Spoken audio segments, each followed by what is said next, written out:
कृष्णा। स्वागत है आपका कृष्ण पुस्तक के आज के सत्र में। तो पिछले सत्र में हम चर्चा किए थे किस प्रकार से भगवान की कृपा को प्राप्त किया जाए। भगवान की कृपा यानी कि मान्यता। तो आज सुबह मैं लाल गोविंद प्रभु का लेक्चर सुन रही थी, तो उसमें वो एक चीज बोल रहे थे कि ये जो कृपा का जो क्रम है ना, ये डायरेक्ट कृष्ण से नहीं जुड़ा हुआ है। कृष्ण की कृपा यदि आपको प्राप्त करनी है तो आपको राधा रानी की कृपा प्राप्त होनी चाहिए, और राधा रानी की कृपा यदि आपको प्राप्त करनी है तो आपको चैतन्य महाप्रभु की कृपा प्राप्त होनी चाहिए। चैतन्य महाप्रभु की कृपा यदि आपको प्राप्त करनी है तो आपको नित्यानंद प्रभु की कृपा प्राप्त होनी चाहिए, और नित्यानंद प्रभु की कृपा भी यदि आपको प्राप्त करनी है तो सबसे पहले आपको अपने गुरुदेव की कृपा प्राप्त होनी चाहिए। तो देखिए गुरु तत्व का कितना महत्व है। और यहाँ गुरु का मतलब सिर्फ वो नहीं जो आपको गुरु मंत्र दीक्षा देंगे, सिर्फ वो ही गुरु नहीं होते हैं। उसके अतिरिक्त जहां से भी आपको शिक्षा मिले, जहां से आपको कृष्ण भक्ति में आगे बढ़ने का मार्गदर्शन प्राप्त हो, गोलोक वृंदावन के मार्ग का जो आपको पथ बताए, जो उस मार्ग पे बढ़ने की आपको विधि बताए, वो गुरु है। वो किसी भी फॉर्म में हो सकता है, किसी भी रूप में हो सकता है, किसी भी स्वरूप में हो सकता है। तो जैसा कि हम सब जानते हैं, श्रीमद् भागवतम में जब प्रहलाद जी महाराज अपने गुरु यानी कि दत्तात्रेय, हम सबके साथ हम सबको ये लगता है कि भगवान प्रहलाद जी महाराज के गुरु जो हैं वो नारद जी हैं, लेकिन नहीं, प्रहलाद जी महाराज के गुरु दत्तात्रेय हैं। हाँ, नारद जी से भी उनको शिक्षा प्राप्त हुई, यद्यपि नारद जी से ही उनकी शिक्षा का जो है प्रारंभ हुआ था, किंतु उनके जो गुरु हैं वो है दत्तात्रेय। तो दत्तात्रेय जी से जब उनकी भेंट हुई प्रहलाद जी महाराज की, प्रहलाद जी को शिक्षा देने के लिए दत्तात्रेय जी ने अपने 24 गुरुओं का वर्णन किया था। यद्यपि वहां प्रहलाद जी महाराज जब उनसे मिले थे तब प्रहलाद जी महाराज को दत्तात्रेय ने केवल अपने 2 गुरुओं के बारे में बताया, मधुकार महासर्पो लोकेस्मिन्नौ गुरुत्तमो। मधुकार यानी कि मधुमक्खी, हनी बी, और महासर्प यानी कि अजगर, बड़ा होता है ना इसीलिए उसको महासर्प कहा गया है।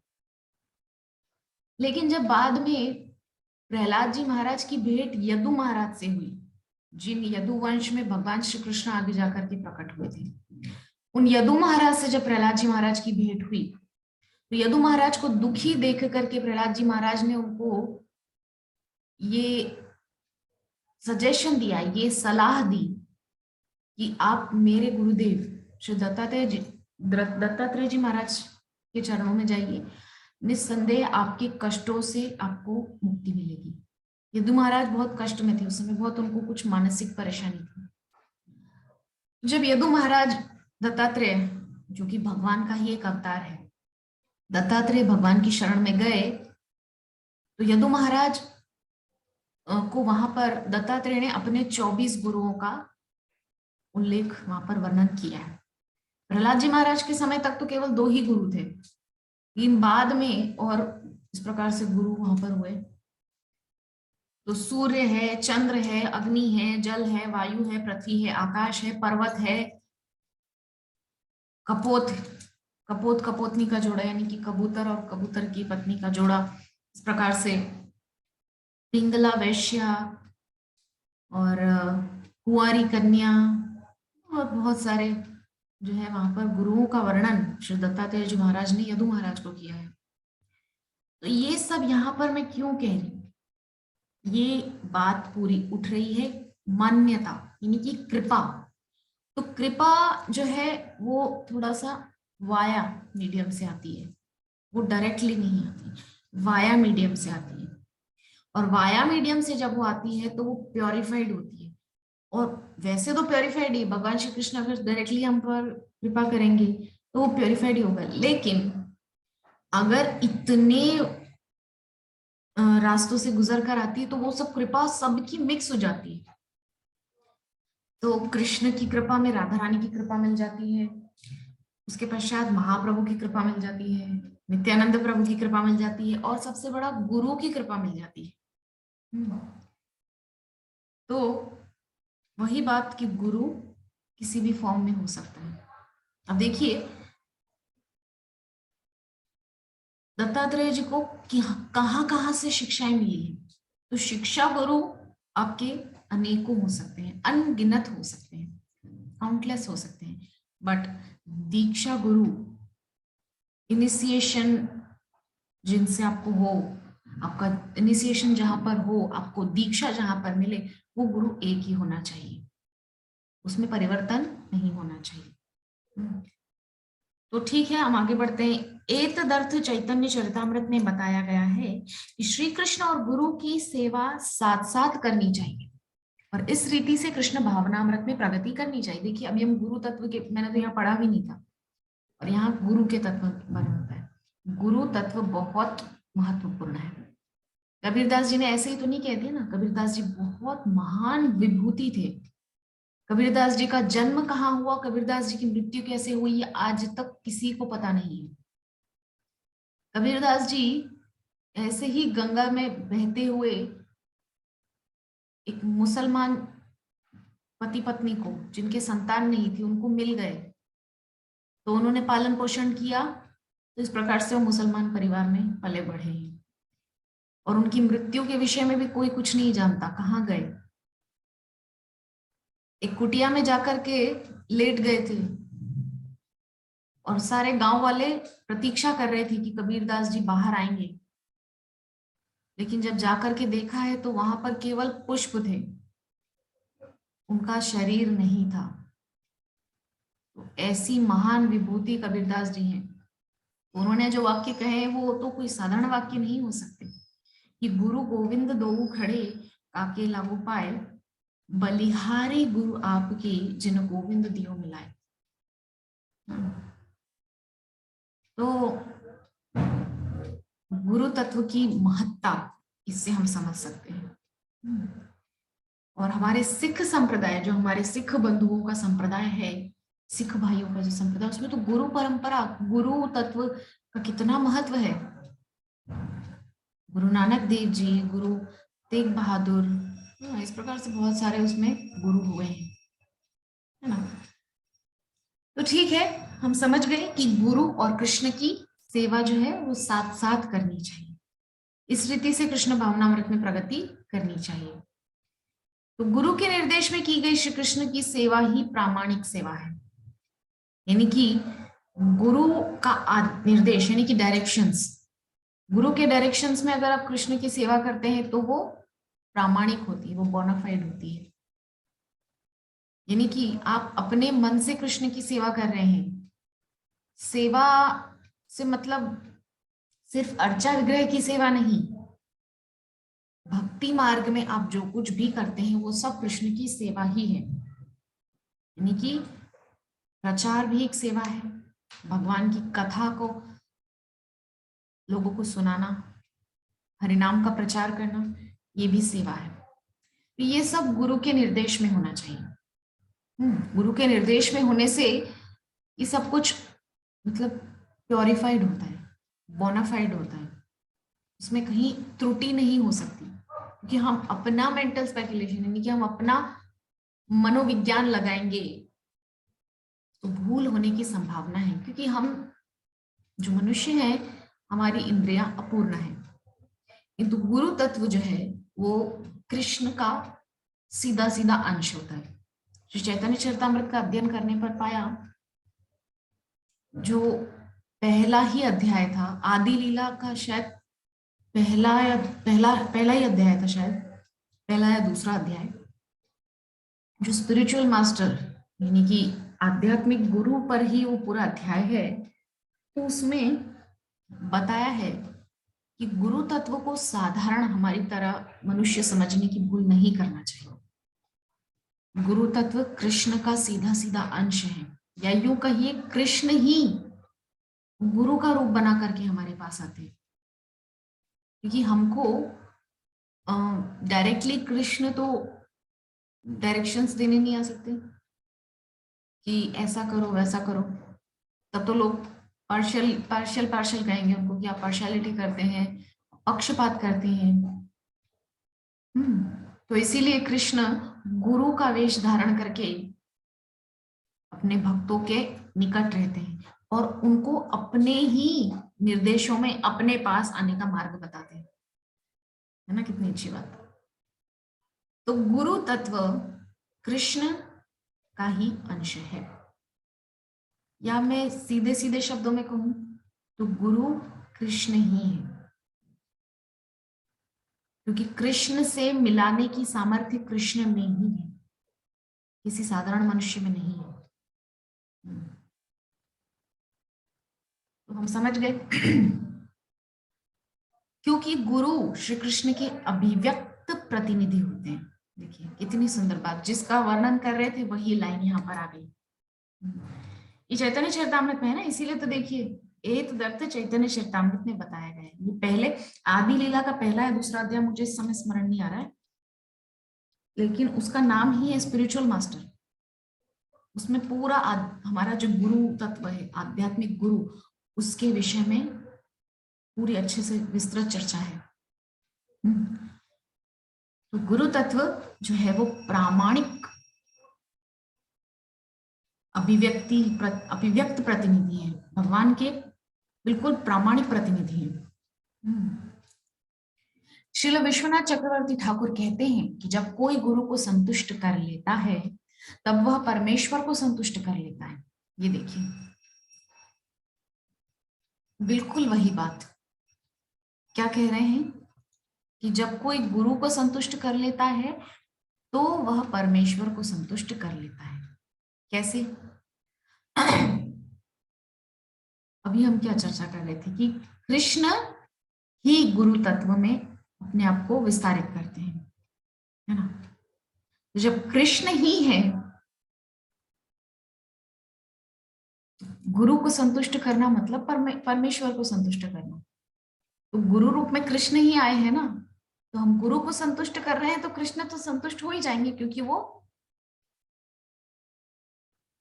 एक ही है। एक श्लोक मुझे यहाँ पर याद आ रहा है कि भक्ति भक्त भगवंत गुरु चतुर नाम वपु एक, तिनके पद वंदन किए नाशत विघ्न अनेक। चारों वर्ड बहुत ध्यान से सुनिएगा। भक्ति, भक्त, भगवंत और गुरु, चतुर नाम बपु एक, बपु यानी कि शरीर। भक्ति भगवंत, भक्ति मतलब जो भक्ति महारानी जिसके माध्यम से हम भगवान को प्राप्त करते हैं। भक्ति यहाँ पर क्या है? साधन है। भक्ति भक्त, भक्त कौन है? साधक है। और भगवंत क्या है? साध्य है। तो साधन, साधक और साध्य। और गुरु, गुरु है माध्यम। ये है चार तत्व। तो भक्ति भक्त भगवंत गुरु चतुर नाम वपु एक, यानी कि ये नाम चारों अलग है लेकिन शरीर एक ही है ना। तो इससे हम समझ गए कि गुरु तत्व जो है वो कृष्ण ही है। कृष्ण ही गुरु रूप में आते हैं और जीव मात्र को कल्याण का मार्ग बताते हैं। ये बहुत ध्यान देने वाली बात है, नोट डाउन करने वाली बात है कि भक्ति भक्त भगवंत गुरु चतुर नाम बपु एक। भक्ति क्या है? साधन है। हम भक्ति का साधन करके भगवान को पा रहे हैं। भगवान, भक्त क्या है? साधक है। हम साधक हैं और हमारा साधन क्या है? भक्ति। और हमारा साध्य क्या है? भगवान श्री कृष्ण। तो भक्ति भक्त भगवंत और गुरु है माध्यम। भक्ति भक्त भगवंत गुरु चतुर नाम बपु एक, तिनके पद वंदन किए नाशत विघ्न अनेक, है ना। यह ठीक किसी शासकीय कार्यालय में कार्य करने जैसा है। हमें विभागीय अध्यक्ष के निरीक्षण में कार्य करना होता है। यदि विभाग का निरीक्षक किसी व्यक्ति विशेष के कार्य से संतुष्ट ना हो तो उसकी पदोन्नति एवं वेतन वृद्धि स्वयमेव एक मिनट, हमें विभागीय अध्यक्ष के निरीक्षण में कार्य करना होता है। यदि विभाग का निरीक्षक किसी व्यक्ति विशेष के कार्य से संतुष्ट हो तो उसकी पदोन्नति एवं वेतन वृद्धि स्वयमेव हो जाती है ना। तो यहाँ पर क्या कहना चाह रहे हैं, यदि विभाग का, हमें विभागीय अध्यक्ष के निरीक्षण में कार्य करना होता है। विभागीय अध्यक्ष कौन है, गुरु। यदि विभाग का निरीक्षक किसी व्यक्ति विशेष के कार्य से संतुष्ट हो, निरीक्षक यानी कि गुरु, अगर वो हमारी सेवा से संतुष्ट होंगे तो क्या होगा, पदोन्नति, वेतन वृद्धि, प्रमोशन हो जाएगा, सैलरी इंक्रीज हो जाएगा। तो ये अपने आप हो जाता है। कैसे, गुरु की प्रसन्नता से। और गुरु की प्रसन्नता को कैसे प्राप्त किया जा सकता है, निष्ठा से। सूरदास जी के वचन हैं कि गुरु के वचन अटल करी मानो और कहा तब कीजे, मन रे कृष्ण नाम कह लीजे। मन रे कृष्ण नाम कह लीजे, गुरु के वचन अटल करी मानो और कहा तब कीजे। गुरु ने जो कह दिया उसको अटल करके मानना चाहिए, नहीं कि गुरु तत्व पे जो है संदेह नहीं करना चाहिए। तब यहाँ पर एक कहानी मुझे याद आ गई छोटी सी। एक गुरुदेव थे, एक आश्रम था उनका, और कुछ उनके शिष्य, उसमें 300-400 कुछ शिष्य उनके रहते थे साथ में। तो एक जो शिष्य था वो बहुत सीधा साधा सा बेचारा, बहुत सिंपल सा, सेवा में ही रहता था, सब समय गुरुदेव जी की सेवा में ही निरंतर लगा रहता था। बाकी थोड़ा शिष्य ठीक है, अपनी तरफ से सभी सेवा कर रहे थे। लेकिन तब क्या होता है कि गुरु महाराज जो है वहां पर उनका जो है पतन हो जाता है। पतन किस प्रकार से होता है, एक लड़की को लेकर आ जाते हैं आश्रम में, अपने साथ रखते हैं, उसी के साथ दिन भर बातें करते हैं, उसी के साथ सारा समय व्यतीत करते हैं। धीरे धीरे आश्रम में से सारे जो उनके शिष्य चेले थे वो सब छोड़ छोड़ के भाग गए आश्रम पर, कि बोले क्या करना है, ये तो महाराज का तो पतन हो गया है और ये तो बोले ऐसे हैं। लेकिन वो जो एक सीधा साधा सा सिंपल सा शिष्य था वो नहीं गया छोड़ के। वो, उसकी निष्ठा थी कि गुरु महाराज जो करना करें ठीक है, हमको उस पर कुछ करने की जरूरत नहीं है, अपनी तरफ से कोई उस एक्शन पे हमको कोई रिएक्शन नहीं देना है। उसका ये मानना था गुरु महाराज जो करे सो ठीक।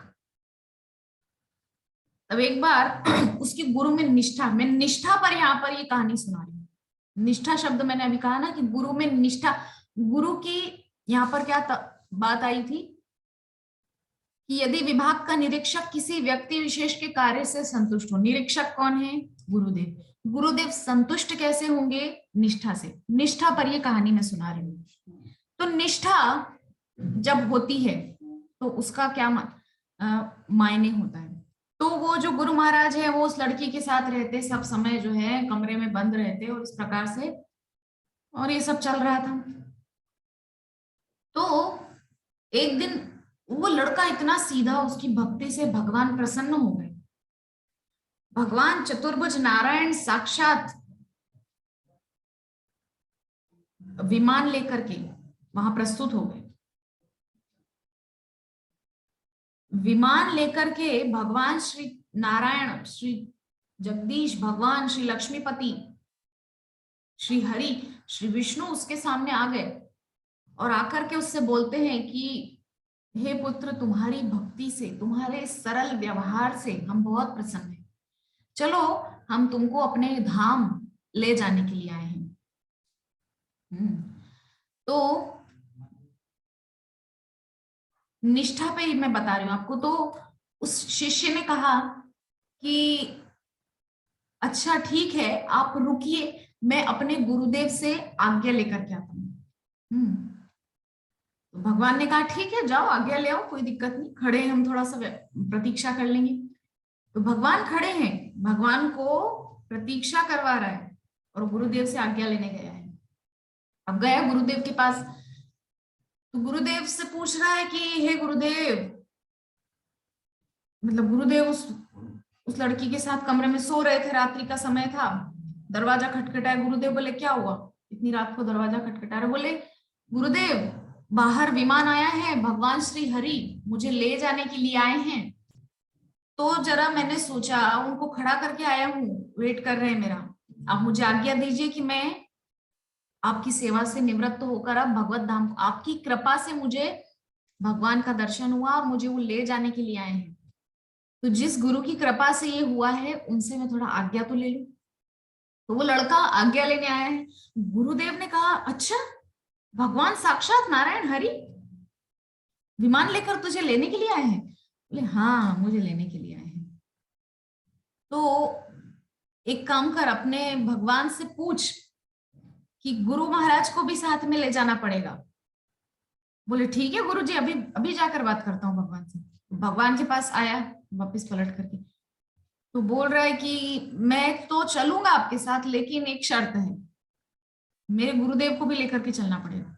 बोले अरे ऐसा कैसे हो सकता है, वो तो पतन हो गया उनका, क्या वो महिला के साथ रहते हैं सब समय, सारे आश्रम में से सब सन्यासी ब्रह्मचारी सब भाग गए।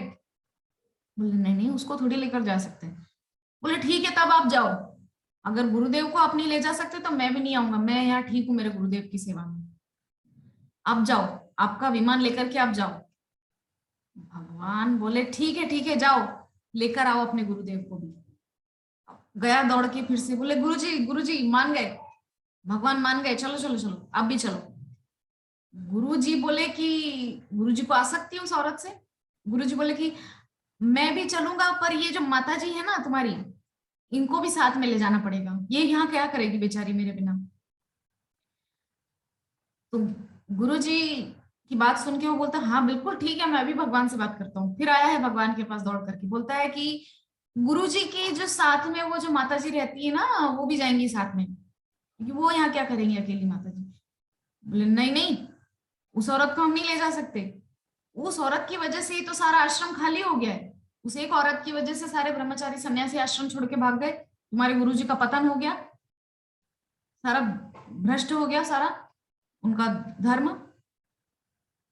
नहीं नहीं, उसको नहीं ले जा सकते। तो बोले जाओ जाओ जाओ, फिर आप जाओ, ना मैं जाऊंगा ना मेरे गुरुजी जाएंगे ना वो माता जी जाएंगी, अब आप खुद चले जाओ जाओ।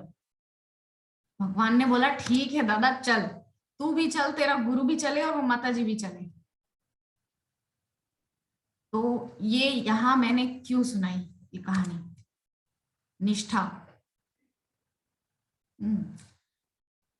उस व्यक्ति की अपने गुरु में निष्ठा, गुरु का पतन हो गया उससे उसको फर्क नहीं पड़ता, उसने अपनी तरफ से गुरु की सेवा में, गुरु के प्रति निष्ठा में कमी नहीं रखी।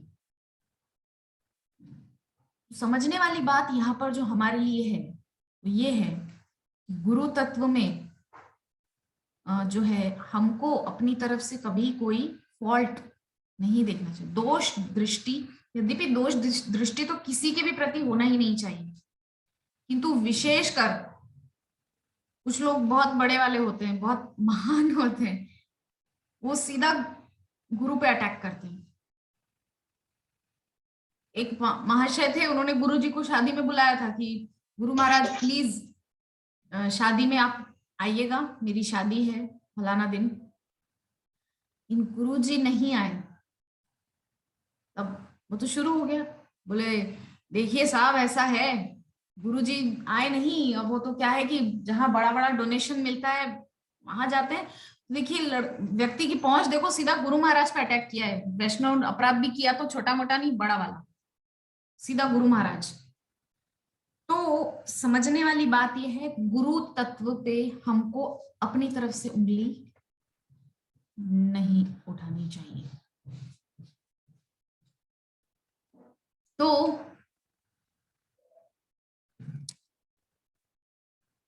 गुरु तत्व के विषय में हम समझ गए, है ना। तदनंतर अक्रूर जी ने विचार किया,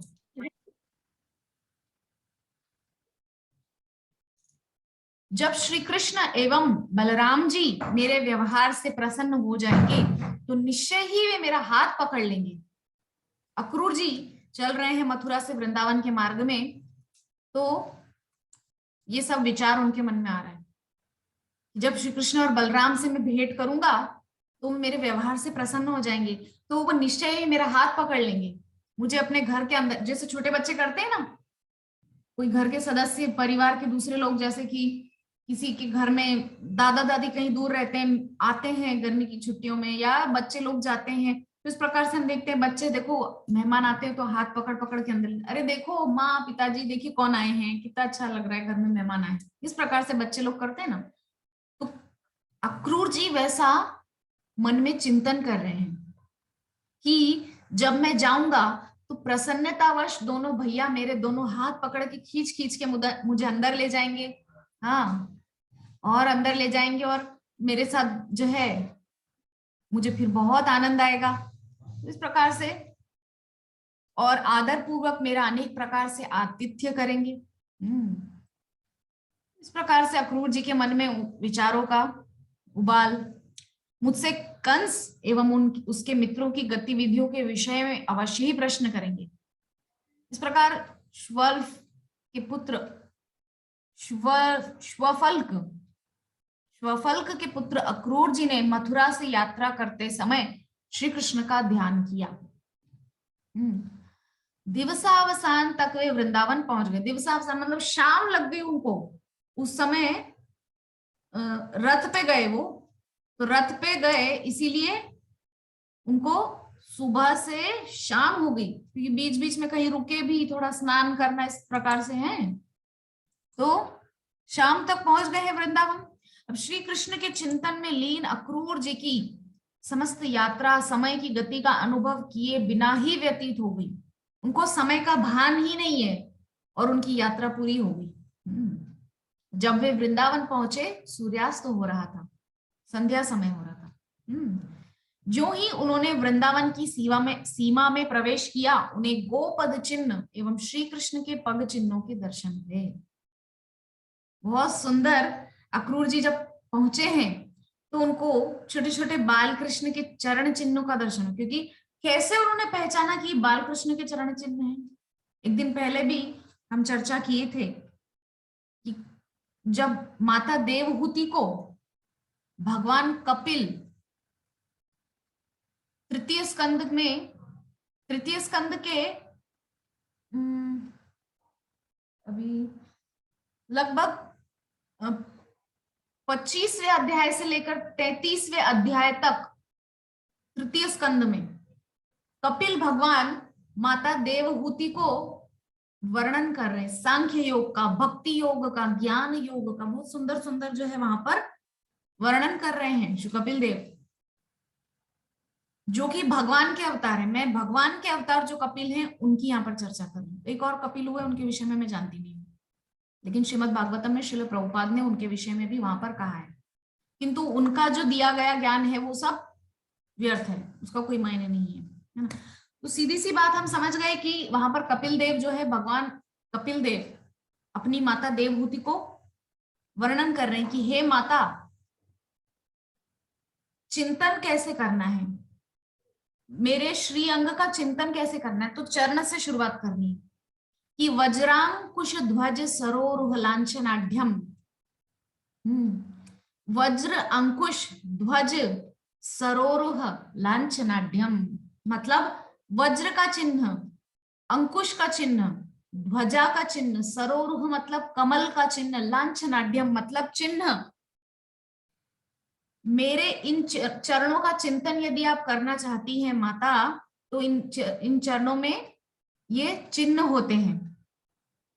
तो हम अगर अपने चित्त में भगवान का चरणों का चिंतन करना चाहें तो हमको ये विचार करना चाहिए कि भगवान के श्री चरण कमल पूर्ण एकदम लाल जो कमल होता है, उस कमल के समान, खिले हुए लाल कमल के समान उनके चरण कमल का जो तला है वो बिल्कुल लाल है, और उस लाल लाल पांव के तले में वज्र, अंकुश, ध्वज, शंख ऐसे शुभ शुभ चिन्ह अंकित हैं। हाँ, तो जब अक्रूर जी उतरे हैं रथ से तो उन्होंने देखा कि छोटे छोटे से बाल कृष्ण के चरण चिन्ह वृंदावन की उस भूमि में अंकित हैं। और उस चरण चिन्ह में उनको छोटा छोटा सा वज्र का चिन्ह, अंकुश का चिन्ह, ध्वजा का चिन्ह, छोटा सा कमल, सूर्य, चंद्रमा, शंख, कमल और भी बहुत सुंदर सुंदर शुभ चिन्ह उनको श्री श्याम सुंदर के चरण चिन्हों में दिखाई दिए। और साथ में गोपद भी, यानी कि गौ माता के चरण चिन्ह भी दिखाई दिए। इस प्रकार से देखो, यहाँ पर भी लिखा है, मैंने पढ़ा नहीं था उससे, लेकिन यहाँ पर लिखा हुआ है, पहले ही हम लोग वर्णन कर चुके कि श्री कृष्ण के चरण चिन्ह ध्वजा, त्रिशूल, वज्र एवं कमल पुष्पादि उनके पग तल के लक्षणों से युक्त थे। भगवान के जो चरण का तला होता है, पैरों का तला, वो एकदम लाल होता है। हमने देखा है राधा माधव के चरण कितने लाल हैं। हाँ, और उसमें सुंदर सी पैंजनिया, पायल कितनी सुंदर लगती है, और इस तुलसी उसमें चिपकाए रहते हैं। तो कभी कभी आंखें बंद करके ऐसा चिंतन करना चाहिए कि हमारा अंतिम समय आ गया है और इन चरण कमलों को हमने कस करके पकड़ लिया, ऐसे करके दोनों चरणों को ऐसे पकड़ लिया है बस, और भगवान से बोल रहे हैं बस ये एकमात्र आश्रय है, हम और कोई आश्रय नहीं जानते। ये सरेंडर करने की, ये आत्मसमर्पण करने की, सबसे आत्मनिवेदन करने की जो नवम भक्ति है, नवदा भक्ति में जो सबसे लास्ट भक्ति, हम सब नवदा भक्ति का सेमिनार में देख चुके हैं, आत्मनिवेदनम मतलब अपने आप को पूरा दे देना। बहुत सुंदर वैष्णव गीत है ना कि मानुष देहो गेहो जो किछु मोर उर्पिलु तुआ पदे नंद किशोर। मने जो कुछ भी जिसको मैं अपना समझ रहा या रही हूं, वो सब आपके चरणों में दे दिया है, हे नंद किशोर। बहुत सुंदर भाव है ना। तो यहाँ पर अक्रूर जी चिंतन कर रहे हैं कि कृष्ण के दिव्य चरण कमलों के ये चिन्ह तीनों लोकों में सभी देवताओं और अन्य महान व्यक्तियों द्वारा पूजे जाते हैं। श्री कृष्ण के पद चिन्हों के दर्शन होते ही वे रथ से नीचे कूद पड़े और आनंदातिरेक से उनका शरीर प्रकंपित हो उठा। हम लोग देखते हैं कि जब भी कोई एक्सट्रीम सिचुएशन होती, मतलब कोई भी इमोशन, कोई भी भावना यदि हमारे अंदर एक्सट्रीम मतलब बहुत ज्यादा मात्रा में हो जाती, क्रोध, जब बहुत ज्यादा क्रोध में हम होते हैं तो हमारा शरीर कांपने लगता है। हमने देखा है, सभी के जीवन में ये अनुभव हो सकता है ना। और इसके अलावा जब हम बहुत ज्यादा भय में आ जाते हैं, बहुत डर जाते हैं, तब भी हम कांपने लगते हैं। या हम बहुत ज्यादा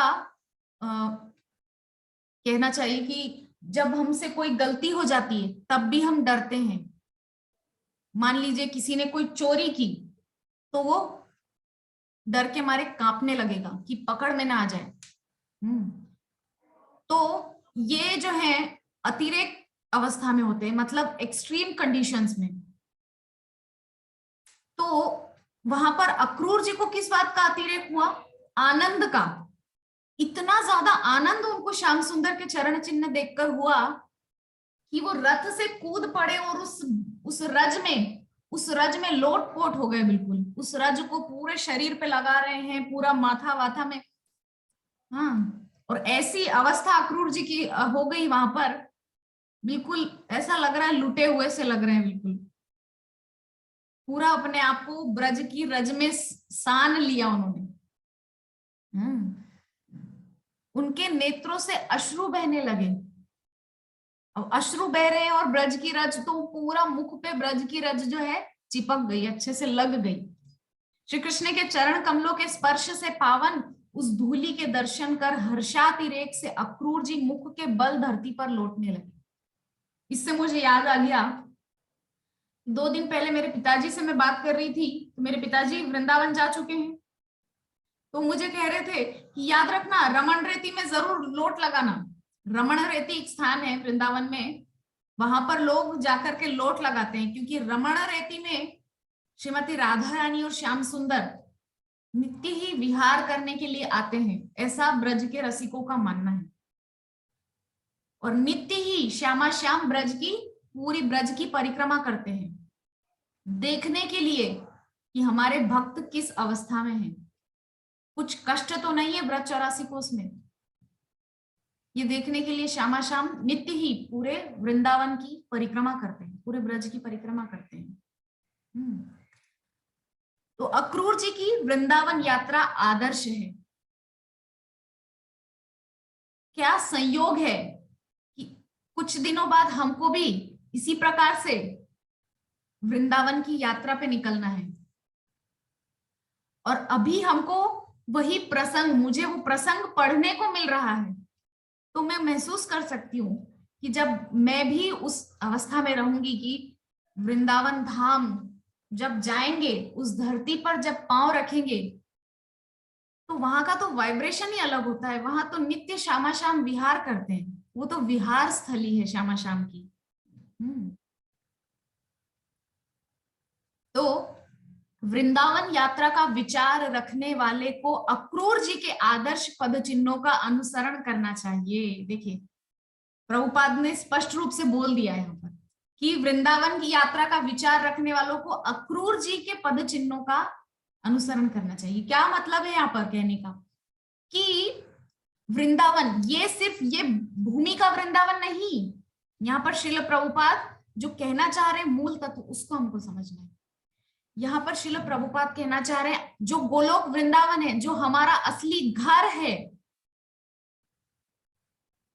उसकी यात्रा इस वृंदावन का भी कह रहे हैं और उस वृंदावन का भी कह रहे हैं। यहाँ पर तात्विक जो बात है उसको समझना है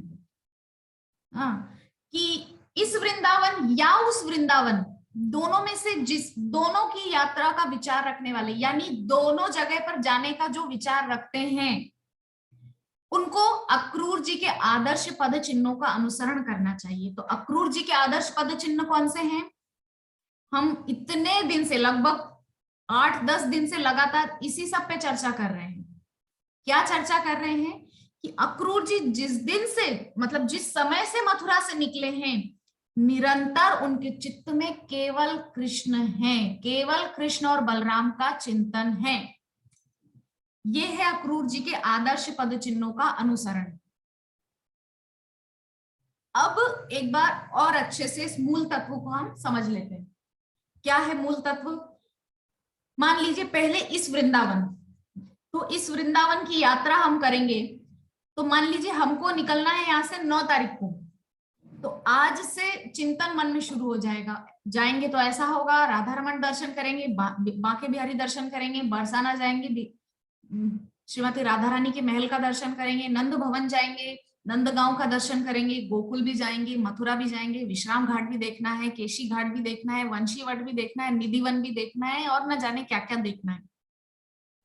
हमारे इतने आचार्यों की समाधि वहां पर है, उनका भी दर्शन करना है, जीव गोस्वामी की और न जाने किन किन की है, तो मदन मोहन जी का दर्शन करना है, राधा गोपीनाथ जी का दर्शन करना है, गोविंद देव जी का दर्शन करना है, साक्षी गोपाल जी का, द्वारिकाधीश जी का, और सबका दर्शन करना है।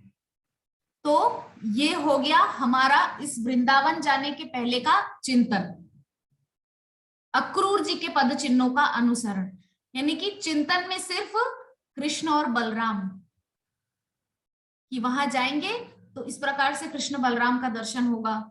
और कहीं संयोगवश दोनों भाई गौ चराते हुए दिख गए किसी ग्वाले के रूप में, तब तो कहना ही क्या। ठीक है, तो ये तो हो गया हमारा इस भूमि के वृंदावन का, इस मृत्युलोक के वृंदावन का जो यात्रा का विचार रखने वालों को अक्रूर जी के पद चिन्हों का अनुसरण कैसे करना है। अब बात आती है जो मूल गोलोक वृंदावन है उसकी यात्रा का जो विचार रखते हैं, यानी कि हम सब भक्ति पथिक, हम सब भक्ति पथ पर चलने वाले, हम सभी गोलोक वृंदावन जाने का विचार रख रहे हैं। ये वाला वृंदावन जाने का विचार तो पैसे पे डिपेंड करता है, लेकिन वो वाला गोलोक वृंदावन जाने का पैसा धन दौलत से कोई वास्ता नहीं है। वो सिर्फ हमारे मनोस्थिति पे निर्भर करता है कि हमारा मन एक बार उस अवस्था में आ जाए कि हमको इसी जीवन में गोलोक वृंदावन यानी कि हमारे अपने घर लौट जाना है। हाँ, तो ये हो गया वृंदावन जाने का विचार। अब इसमें अक्रूर जी के पद चिन्हों का अनुसरण हम कैसे करेंगे? नित्य ही भगवान का स्मरण करके। और नित्य ही भगवान का स्मरण कैसे होगा? हरे कृष्णा कृष्णा कृष्णा हरे हरे, हरे राम राम राम हरे हरे।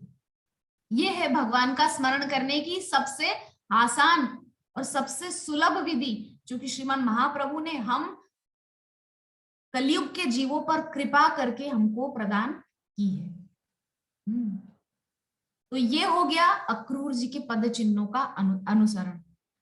अक्रूर जी इतने दिनों से हम देख रहे हैं कथा में क्या कर रहे हैं, निरंतर कृष्ण का स्मरण कर रहे हैं। जाऊंगा तो कृष्ण ऐसा करेंगे, कृष्ण जो है आकर के मेरे से गले लग जाएंगे, कृष्ण मेरे हाथ पकड़ के मुझे घर के अंदर खींच कर ले जाएंगे, कृष्ण मुझे चाचा जी करके पुकारेंगे, या कृष्ण मुझे क्या करके पुकारेंगे, कृष्ण करेंगे ये करेंगे, कृष्ण वो करेंगे, कृष्ण से ये बोलूंगा, कृष्ण से। तो कृष्ण कृष्ण कृष्ण पूरा उनका जो मानसिक जो स्मरण है, मानसिक चिंतन है, वो केवल कृष्ण केंद्रित हो गया। तो हमको भी यही करना है, बस सिंपल। ये हो गया अक्रूर जी के पद चिन्हों का अनुसरण, चाहे ये वृंदावन हो चाहे वो गोलोक वृंदावन हो, है ना। भगवान का स्मरण ही मूल तत्व है। जो अक्रूर जी से जो हमको शिक्षा लेनी है वो है स्मरण, निरंतर स्मरण, है ना। एवं सदैव श्री कृष्ण की गतिविधियों एवं लीलाओं का चिंतन करना चाहिए। देखिए वही बात जो अभी हम इतनी देर से चर्चा कर रहे हैं, भगवान की लीलाओं का चिंतन करना चाहिए। तो देखिए कलयुग है, इतना आसान नहीं कि हम सब समय हमारे चित्त में कृष्ण, हम गोपियों की तरह तो नहीं है, क्योंकि गोपियां तो सब समय गैया का दूध निकाल रही, तब भी वो कृष्ण का, उनको ऐसा लग रहा है कि कृष्ण मुंह खोल करके बैठे हुए और वो दूध की धार कृष्ण के मुख में जा रही है, बाल्टी में नहीं, कृष्ण के मुख में जा रही है दूध की धार, ऐसा गोपियों को लगता। तो हम गोपियां तो है नहीं, उतनी महान तो हम है नहीं, उतने महान भक्त तो हम बन नहीं गए हैं। तो निरंतर चिंतन तो हमारा उतना आसान नहीं है। तो हमको क्या करना है, निरंतर चिंतन बना रहे, इसीलिए निरंतर हमको भगवान की कथा इन कर्ण रंध्रों से अंदर उतारते जाना है। जितना जितना हम कथा सुनेंगे, हम एकांत में जब जाएंगे तो हमको वो प्रसंग याद आएंगे। तो हमें अपनी इंद्रियों को जितना ज्यादा हो सके इसी में इन्वेस्ट करके रखना है, इसी में इंगेज करके रखना है, इसी में उलझा के रखना है ना। तो जैसे ही कोई वृंदावन की सीमा पर पहुंचता है, उसे अपने भौतिक पद या प्रतिष्ठा का विचार किए बिना तत्काल वृंदावन की पावन रज का अपनी देह पर आलेप करना चाहिए। यहाँ पर बहुत स्पष्ट रूप से बोल दिया है कि आप भले मुख्यमंत्री, प्रधानमंत्री, राष्ट्रपति कुछ भी सही हो, कोई से भी मंत्री फंत्री कुछ भी हो आप, लेकिन वृंदावन की पावन रज का अपने मस्तक पर या अपने बदन पर, अपने देह पर आलेप करना चाहिए। हरे कृष्ण माता जी। तो श्रील नरोत्तम दास ठाकुर ने अपने सुप्रसिद्ध गीत में गाया है कि विषय छाड़िया कभे शुद्ध होबे मन, कि विषय छोड़कर मेरा मन ये कब शुद्ध होगा। आज सुबह रसोई में जब मैं भोग बना रही थी भगवान के लिए, तो मैं मीराबाई के भजन सुन रही थी। तो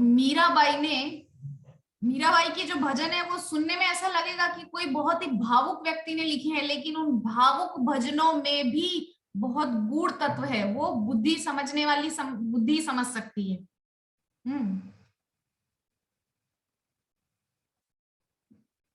बहुत सुंदर मीराबाई के पद हैं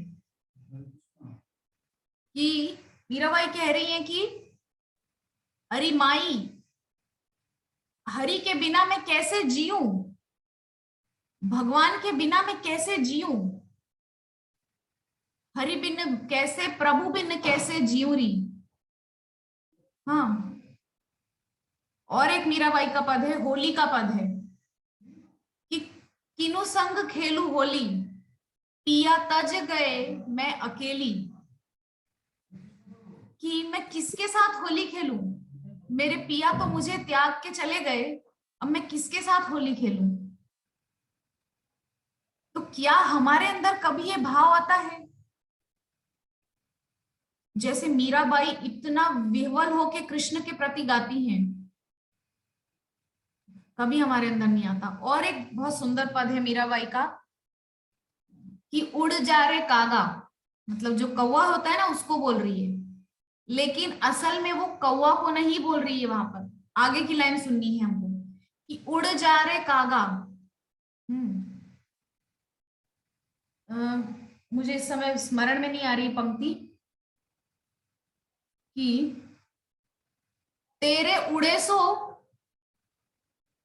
हरि मिलेंगे, मतलब यहाँ अपने प्राणों से मीराबाई का तात्पर्य है कि ये प्राण इस शरीर से निकलेंगे तो मुझे हरि मिल जाएंगे, इसीलिए उड़ जा रे कागा, इस शरीर को छोड़ के उड़ जा रे कागा। तेरे उड़े सो हरि मिलेंगे। तो मीराबाई, सूरदास, कबीरदास, रैदास, इन लोगों ने जो पद लिखे हैं, ये लोग बहुत पढ़े लिखे, कोई बहुत विद्वान नहीं थे, लेकिन इन लोगों ने जो पद लिखे हैं उनमें जीवन का सार तत्व भर दिया है, पूरा वेदांत सूत्र भर दिया है, उपनिषद, महाभारत, सभी पुराणों का ज्ञान भर दिया है उन्होंने अपने पदों में। इतने प्रामाणिक पद हैं इन सबके। मीराबाई के पदों पर जो है आजकल लोग क्या कहना चाहिए, वो क्या बोलते हैं, डिग्री हासिल कर रहे हैं उस पे, बहुत आजकल रिसर्च कर रहे हैं मीराबाई के पदों पर, सूरदास के पदों पर। तो ये कोई साधारण व्यक्ति नहीं थे।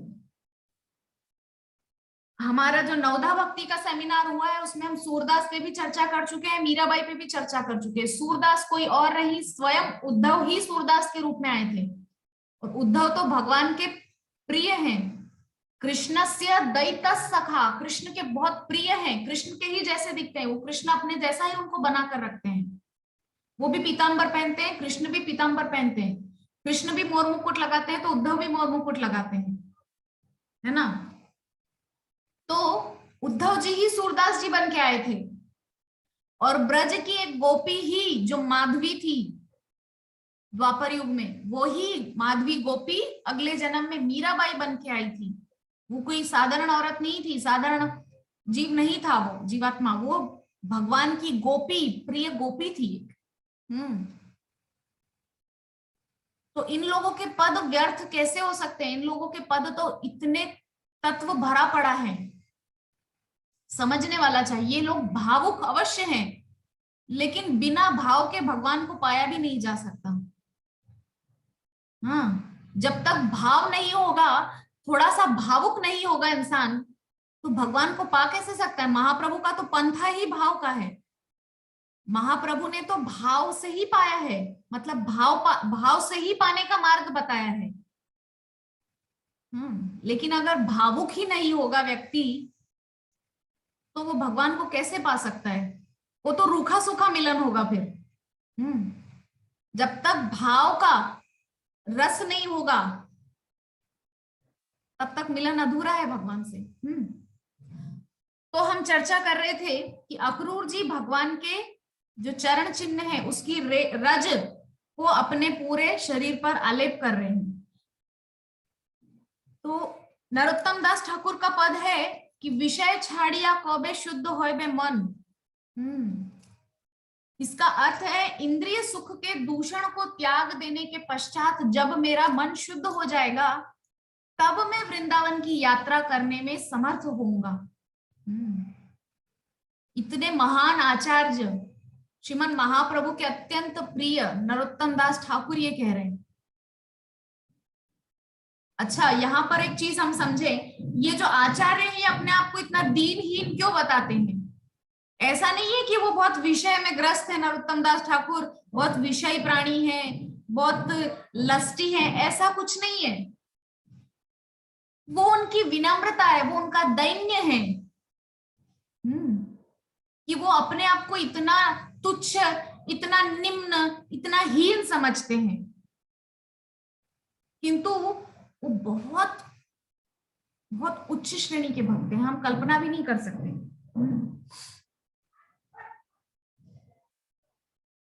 श्रील भक्ति विनोद ठाकुर का जो बहुत प्रसिद्ध गीत है, हे गोपीनाथ, तो अपने आप को वहां पर श्रील भक्ति विनोद ठाकुर विषय बोल रहे हैं, तो क्या वो विषय हैं? अगर वो विषय होते तो क्या उनके उनके घर में भक्त शिरोमणि भक्ति सिद्धांत सरस्वती ठाकुर जैसा सूर्य चमकता? कभी नहीं।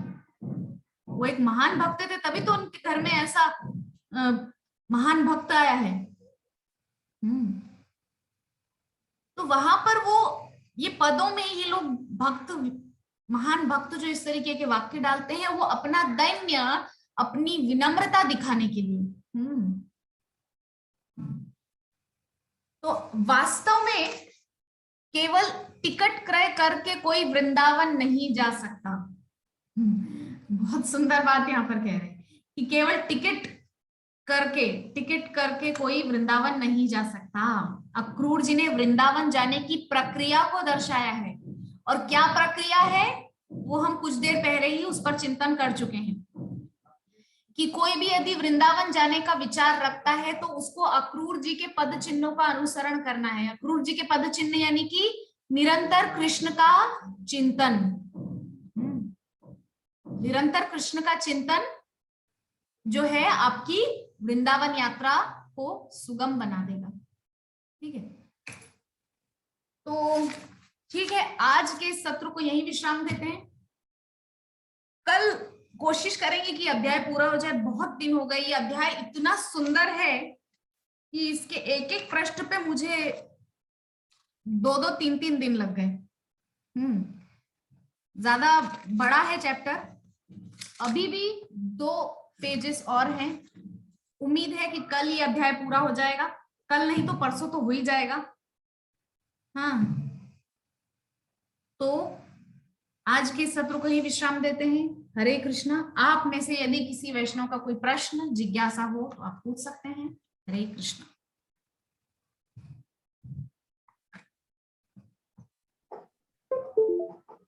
कृष्णा माता जी। हरे कृष्णा माता जी, धन्यवाद, प्रणाम।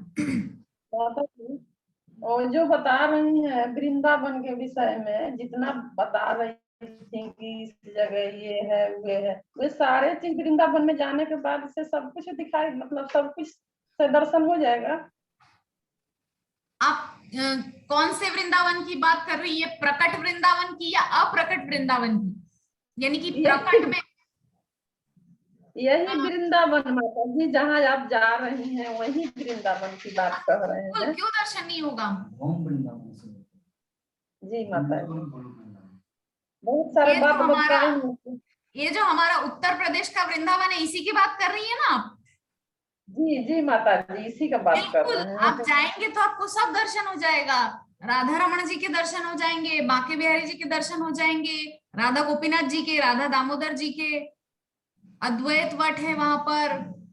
इसके अलावा बहुत बड़े बड़े संतों के आश्रम हैं, यमुना का तट है, वंशी वट है, कालीदह है, केशी घाट है, अक्रूर घाट है, मथुरा में विश्राम घाट है, गोकुल है, गोकुल में महावन है, और इसके अलावा वृंदावन में निधि वन है।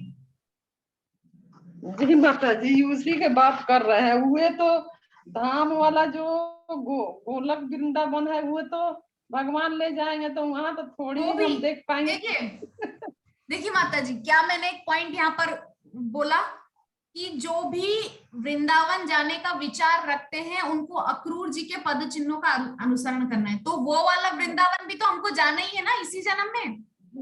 जी आपको कंफर्म टिकट है ना? आपने तो पहले ही बोल दिया प्रभु जी की क्लास में।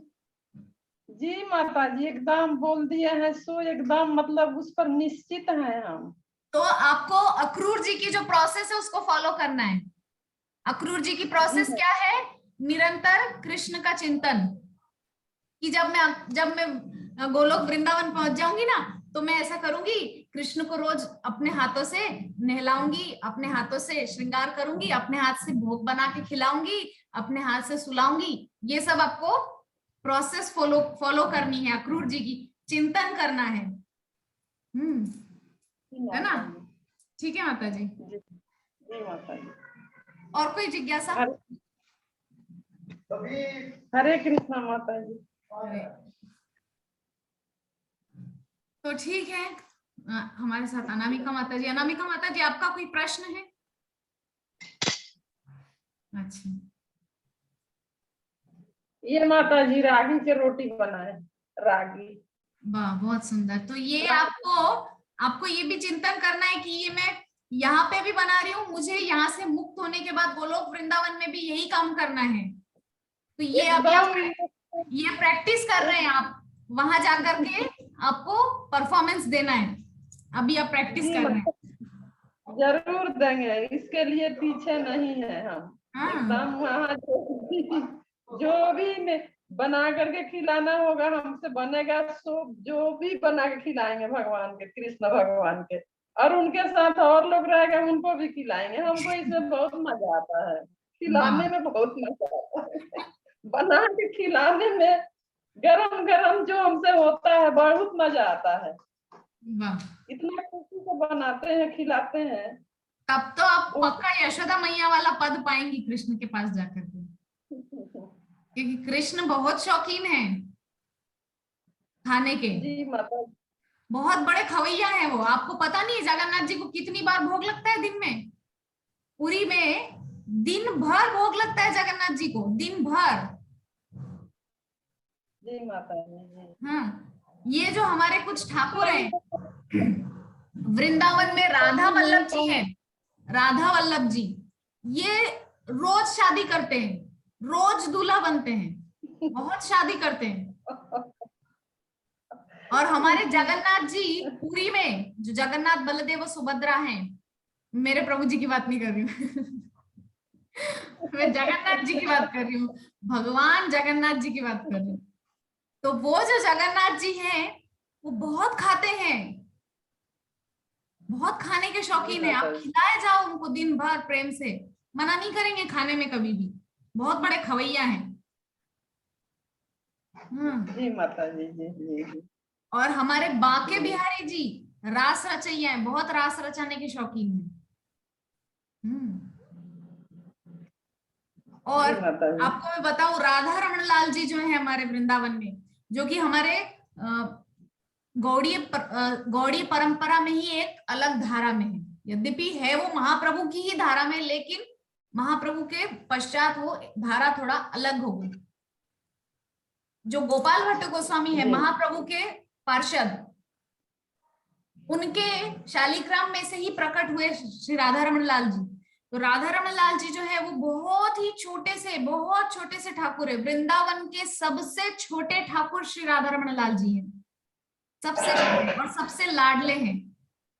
वृंदावन के कई कई मंदिरों पर हमला हुआ, विग्रह मंदिर जगह बदली, लेकिन आज तक श्री राधा रमन लाल जी का विग्रह जहां था, गोपाल भट्ट गोस्वामी ने जहां रखा था, आज भी वही है।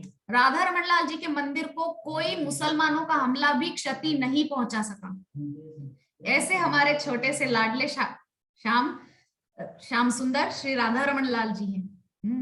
और राधा रमन लाल जी क्योंकि बहुत छोटे हैं, इसीलिए उनके मंदिर में जन्माष्टमी कभी भी रात को नहीं मनाई जाती। छोटे हैं ना, जल्दी सो जाते हैं शाम को, वरना दूसरे मंदिरों में रात को 12 बजे जन्माष्टमी का सेलिब्रेशन होता है, लेकिन राधा रमन लाल जी के मंदिर में सुबह ही जन्माष्टमी का उत्सव मना लिया जाता है। हाँ, और इसके अलावा राधा रमन लाल जी के मंदिर में बहुत जोर जोर से घंटे घड़ियाल से आरती नहीं होती, बहुत शांत भाव से आरती होती, क्योंकि बहुत छोटे हैं ना, उनको कष्ट होगा ज्यादा शोर होने से।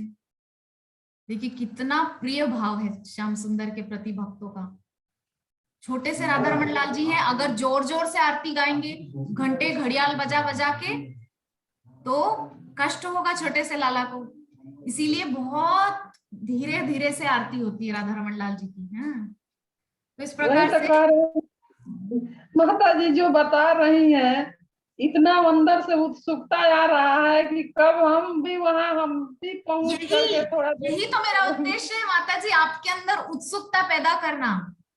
केवल इस बहुत ही वृंदावन के लिए नहीं, उस वृंदावन के लिए भी उत्सुकता पैदा करना, यही तो हमारा लक्ष्य है। जी हम माता दोनों और जी। क्या करते हैं आप लोगों की सेवा में, यही तो कर रहे हैं, आप लोगों के अंदर उस गोलोक वृंदावन के प्रति उत्सुकता आ जाए। हाँ, जी तो माता ठीक है। जी। अगर और कोई प्रश्न नहीं है तो आज के सत्र को हम यही विश्राम करते हैं। समय पूरा हो रहा है, 1 मिनट बाकी है। वांछा कल्पतरुभ्यश्च कृपा सिंधुभ्य एव च पतितानां पावनेभ्यो वैष्णवेभ्यो नमो नमः। हरे नमो कृष्णा नमः। कृष्ण कृष्ण हरे हरे, हरे राम राम राम हरे हरे। ग्रंथराज श्रीमद् भागवत महापुराण की जय जगत गुरु श्रील प्रभुपाद की जय। निताई गौर सीतानाथ प्रेमानंदे। हरि हरि बोल। हरी हरि हरी बोल। बोल।